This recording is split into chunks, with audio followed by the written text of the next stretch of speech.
AI मुळे IT क्षेत्रात बेरोजगारी वाढणार अशा चर्चा सोशल मीडियावर रंगत आहेत. अनेक जण नोकऱ्या धोक्यात असल्याचा दावा करत आहेत. मात्र इन्फोसिसने या सर्व चर्चांना पूर्णविराम दिला आहे. कंपनीने 2027 पर्यंत 20,000 पदवीधरांच्या भरतीची मोठी घोषणा केली आहे. या निर्णयामुळेच नवीन तरुणांमध्ये आशेचे वातावरण निर्माण झाले. AI नोकऱ्या संपवणार नसून केवळ कामाचे स्वरूप बदलणार असल्याचे स्पष्ट होत आहे.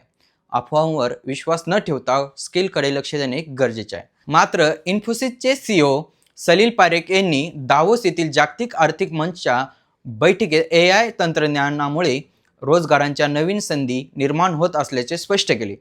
यामुळे जगभरातील IT क्षेत्रात आता सकारात्मक तर्क-वितर्क लावले जात आहेत. AI नोकऱ्या संपवणार नसून प्रगतीसाठी फायदेशीर ठरेल असा विश्वास यातून व्यक्त होत आहे. इन्फोसिसने मोठी भरती जाहीर करून सर्वांचे लक्ष वेधले आहे. ग्राहक आता त्यांचे बजेट AI आणि ऑटोमेशनकडे वळवत आहेत. यामुळे IT क्षेत्रातील मागणीचे स्वरूप पूर्णपणे बदलत आहे. हाच बदल ओळखूनच इन्फोसिसने नवीन मनुष्यबळ घेण्याचा धाडसी निर्णय घेतलाय.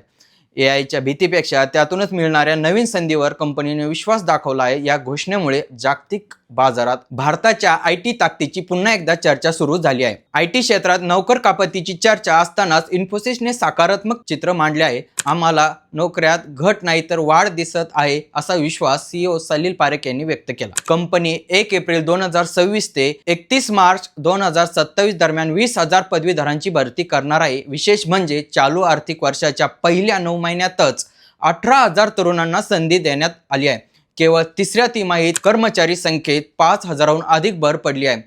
AI एजंट्स आणि सॉफ्टवेअर डेव्हलपमेंट सारख्या क्षेत्रात मोठी कामे येत असल्याचे पारेख यांनी स्पष्ट केले. जुन्या ॲप्लिकेशनचे आधुनिकीकरण आणि कस्टमर सपोर्टमध्येही रोजगारांच्या नव्या संधी निर्माण होत आहेत. विशेष म्हणजे इन्फोसिसने फ्रेशरच्या सुरुवातीच्या वेतनात मोठी वाढ केली. AI आणि डिजिटल कौशल्य असलेल्या तरुणांना वार्षिक 21 लाख रुपयापर्यंतचे पॅकेज मिळत आहेत.